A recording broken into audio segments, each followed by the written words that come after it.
Welcome to the short course, The Scientific Poster Needs Attention, Approaching the Design Process as a Scientist. Today we're going to talk about the design of scientific posters, which needs a little bit of attention like the title says. The design thinking process has been used by professional designers for decades and has some similarities to the scientific workflow, so it will be easy for you to connect to it and remember it. The knowledge about this process will help you to structure your work and also to solve some problems you might encounter on the way when designing a poster. We will not simply go through a list of do's and don'ts in graphic design, because you can simply Google them, but with this course I want to encourage you to solve the problems in a way that are perfect for your project and improve the overall experience of your audience. But who am I? My name is Dorothee Post and I studied geography in Bonn and Vienna with a focus on geomorphology. The EGU is especially important for me because it represented kind of a turning point in my career. I went there the first time in 2017 and I did a scientific poster with the concept of my master thesis. I created an infographic actually to rather visualize a little bit this concept for myself and to understand it a little bit better. But without intending it, I created a nice experience for my audience and got very positive feedback. Encouraged by that, I started to dive into the topics of data visualization, of science communication, and graphic design and illustration in general. Today, I work as a freelance graphic designer and illustrator here in Vienna, and I'm still focusing on geoscientific topics and try to teach geoscience students about graphic design. Or I'm actually not trying it, but I'm doing it. But now, enough about myself. This is a pre-recorded course, so you will be able to access it anytime in the library of the EGU, of the VEGU 2021. But you can also watch it live on 20th of April 2021 at 9 a.m. because then I will be in a live chat, so I can answer all your questions that you have about the course and the topics.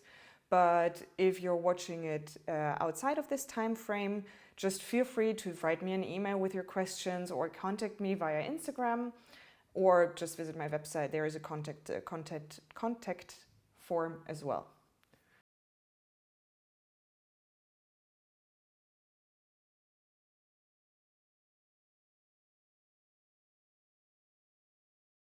Why are we talking about the scientific poster today? For those of you who attended a live conference in the last years, these problems might sound familiar. The conference season is near and everybody wants to participate, so you create either a presentation or a poster or also a Pico presentation, and normally you're short in time. For a presentation, you do take the maximum of time that you have, because the thought that you are in front of your audience and not really prepared is quite scary. But for a poster, it's often like the time frame is really small where you can do it, you have to print it, it's stressful, you have to prepare everything. You sit down on your desk, you open your computer, you type in as much information as comes to your mind about all your smart work from the last year, and put it onto a quite small format of A1, A2. You're going to the conference venue and then you're having this halls of poster where there is a lot of posters who have all the same smart information squeezed onto this small format as well. And as you might already know, it's very overwhelming. But now let's switch perspectives. So 3 situations. Scenario 1.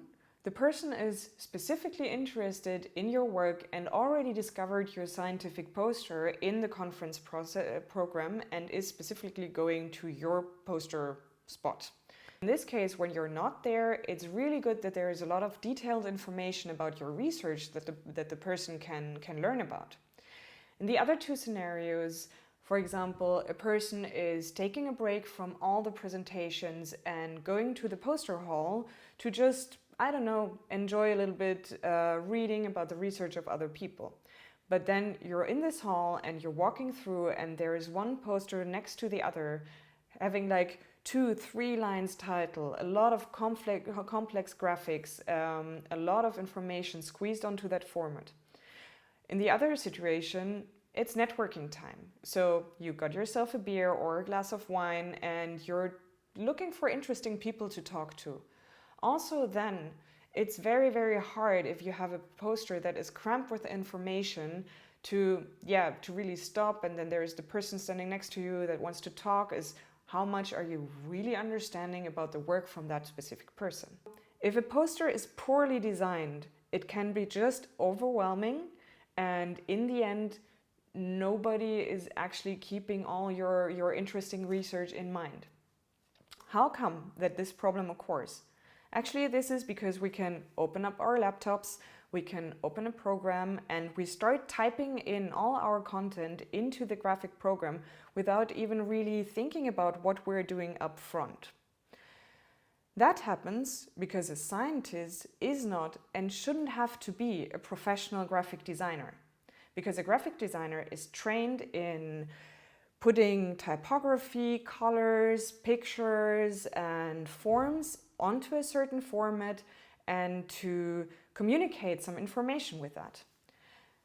But unfortunately, as a scientist, as soon as you're making a graphic or a poster or a presentation, you're using techniques and methods of graphic design without really knowing about it.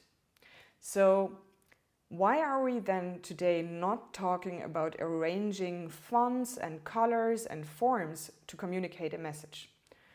Because the part makes something look pretty of a graphic designer, of the work of a graphic designer, is actually just 1/3 of the work. The other 2/3 are communication and problem solving, and today we start talking about the problem solving part.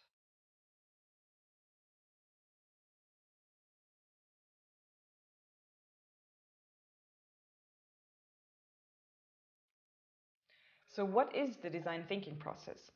It's a culture of thinking and working to find solutions for problems in an innovative way. It has 5 steps that are used to teach it in a linear process, but in reality you will come back to these steps maybe multiple times and go back, start again, and actually not have a linear process. But during this design thinking process, you should make sure that you visit every step at least once. The different stages are empathizing, defining the objective, ideating, creating a prototype or a draft, and testing. Design thinking does not necessarily have to do something with visualizations, no? That's exactly right. So it is also used by engineers, by business schools, by startups to find innovative solutions for some problems, but it is also a daily routine of a designer. So for structuring your thoughts visually, you use visual thinking, which is often mixed up with the design thinking. With visual thinking, you structure your thoughts visually on a piece of paper or in your computer, on your iPad, or wherever you do that. You have all your thoughts in one place, and you're able to just visualize how you want to arrange them and what information to put where. So something you shouldn't confuse. But we will also use visual thinking in our exercises, and that's where your piece of paper and your pen come handy, because I want you to visually structurize whatever you learn in this course to make this exercise. And we use pen and paper because it makes you more creative than a computer. So put your screens away and use pen and paper.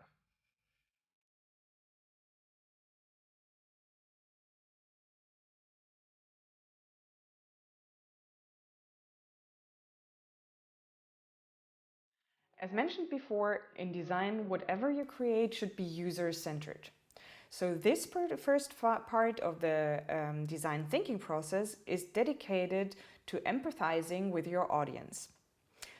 This involves putting yourself into the shoes of somebody else and really gaining empathic understanding of their problems. But the good news in this situation is you're not only the designer, you're the consumer as well, so it's easier for you to understand. But still, I want you to put yourself into the situation of your audience, and especially into a person that is not like identical or similar to you, so your information about your personas is more broad and more reliable. So now let's proceed to the first exercise. I want you to create a persona. Think about the characteristics that are listed here and really be creative, create a character, and then and use your piece of paper and your pen for it. Make like a whole mind map with all the characteristics and be creative, have fun.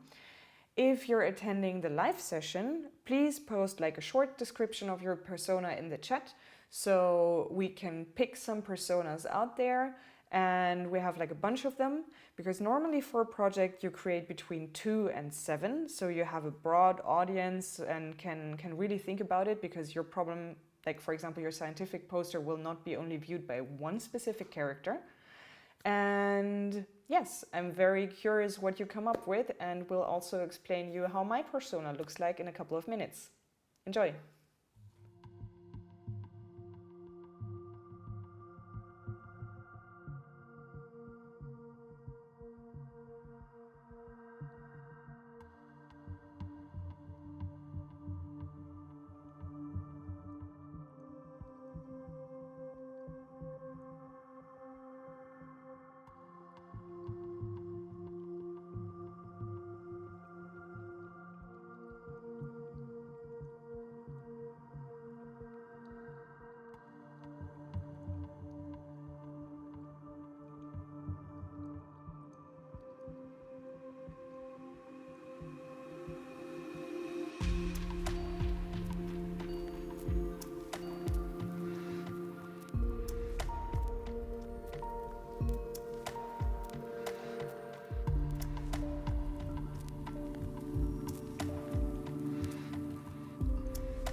So I'm sure there are plenty of options how your persona can look like. I want you to give you an example how my persona looked like. So I imagined Elsa, 36. She's a postdoc from Ireland. In her profession, she's a structural geologist. Fieldwork is really important for her. She likes nature. And recently she applied for her bigger project, like her first bigger project. So it's a very exciting time. Her character is rather calm and she likes to wander through the rows of the poster where she can see what other scientists are actually doing, but she doesn't really enjoy all this networking crowd when it's very loud and much going on. Mostly she likes it as well when she can read about like some stories about the research. She likes to see what mistakes the people did make. That's actually where she can take the most information out of, because when it's only about the results, she can actually also take it from the publications, and she likes to see the posters as a work in process product which connects her to other scientists. So this is my persona. I'm very curious to see how yours look like. I often take her, have a group of people out of these imaginative characters, which help me to imagine what problems they might have.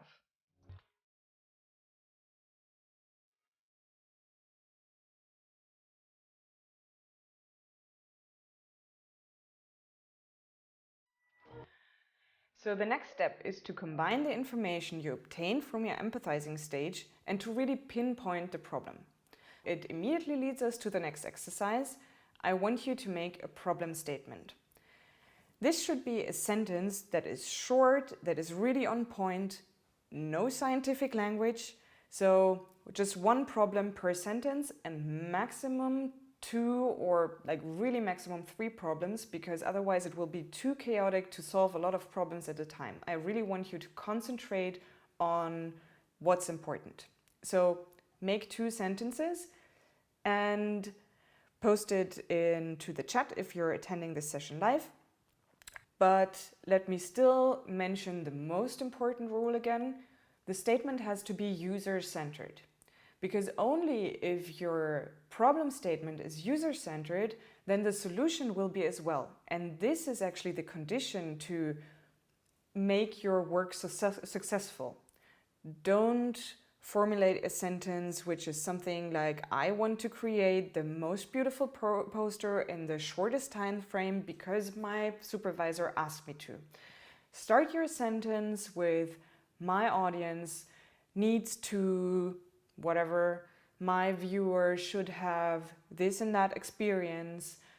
Make sure that it's about your audience and not about yourself. And we'll meet again in a couple of minutes.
Part 3 of your design thinking process will probably already mix up with the second phase of your process.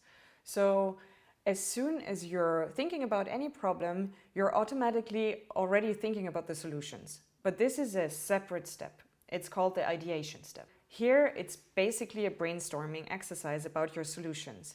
And you can be really creative. So no idea is too big, no idea is too small, nothing is too complicated or too simple. Let your mind go a little bit crazy here. You can, it's okay. If you have troubles to somehow think about the solutions, then go a little bit more systematically. Amplify the good aspects, eliminate the bad aspects, and then go back to your persona and problem statement and think what really might help them. That's our next exercise. We are taking our piece of paper and use the visual thinking, so structuring your thoughts visually on a paper to add on our previous information that we have on our piece of paper. So another little exercise, and let us know in the chat about your possible solutions for your problem statement. I'm very curious what you come up with.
Before we're going to the next step, which is making a prototype or a draft, we have to add in another additional point.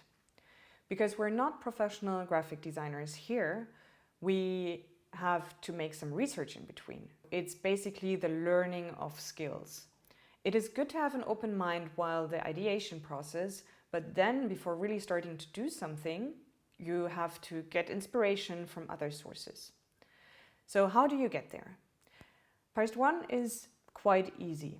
It's look, open your eyes. Just be aware of all the things that some graphic designers or information designers did on the streets. So you have advertisements on bus stops, you have magazines, you have books, you have flyers, you have all kind of presentation of information, and you're stumbling across them all the time. Open your eyes and read them.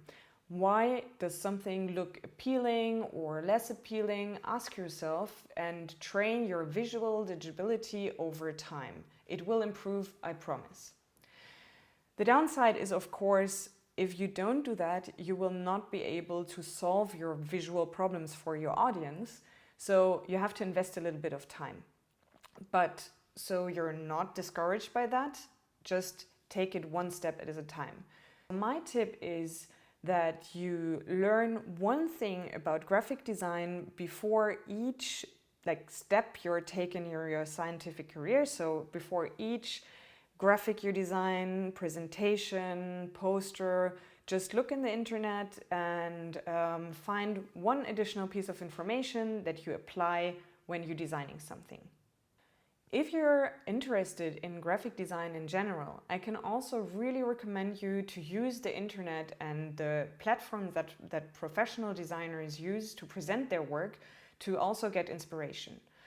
Behance and Pinterest and Instagram are good resources, but there are also plenty of tutorials on YouTube to your software that you can use. So be open and look it up and go out of the scientific bubble and look on the other side what professional designers do, and you will quickly improve, I'm very sure.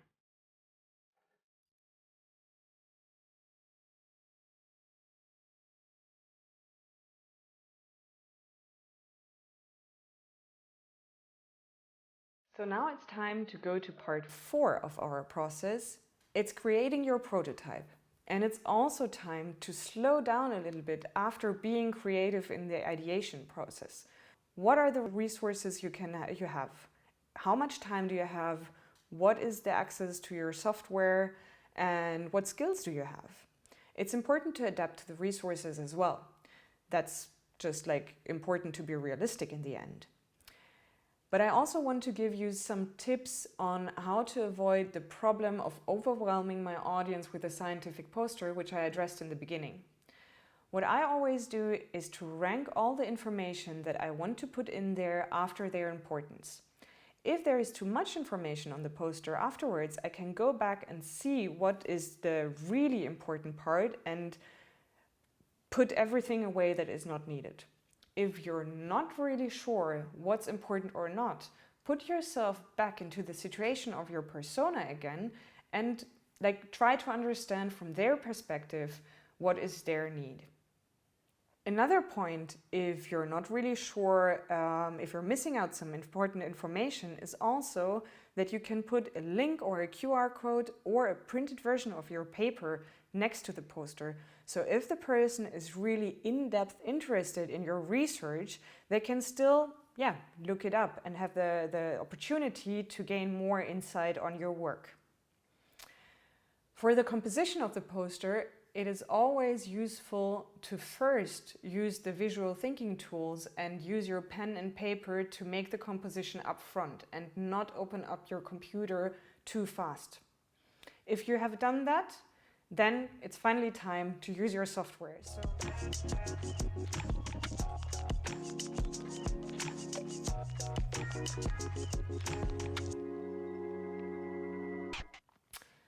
So now we finally reached the final but not final stage of the design thinking process, which is called the testing phase. From here, you will test your prototype and probably after some time go back to some stage before, like the problem analysis or the ideation process to find some solutions. So you take your prototype of the scientific poster to a conference and you start to communicate about your result. Ask your audience if you found the right problems, if you found the right solutions, and if you really improved the situation. Only then you can improve over time. I recommend you to, after the conference, take some time, sit down and note like 2 or 3 aspects of the up and down sides of your prototype to really accumulate the information. And then I'm very sure you will improve over time.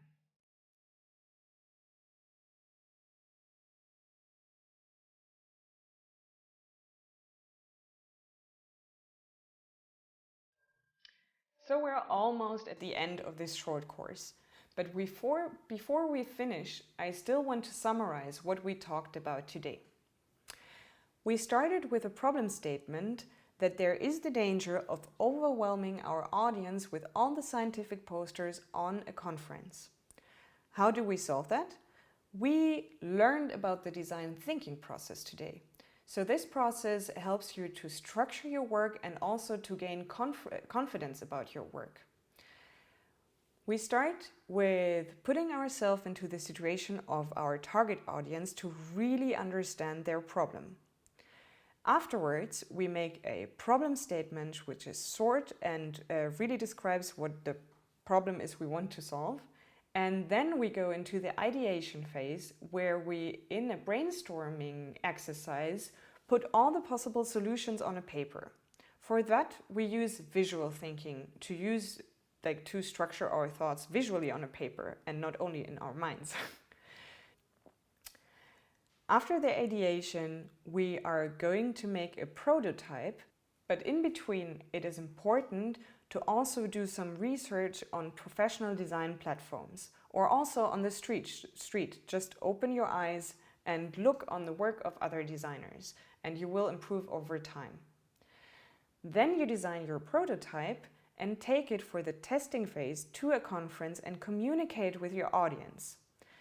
And keep in mind, you will always go back over time and you will improve. And then don't be scared, just one step at a time and one improvement at a time, and you will learn automatically. I want to thank you for your participation and interest in this course. I think it's a great step for your scientific work to improve your knowledge about design. So if you have any questions, feel free to contact me anytime. And until then, I wish you a wonderful virtual EGU 2021.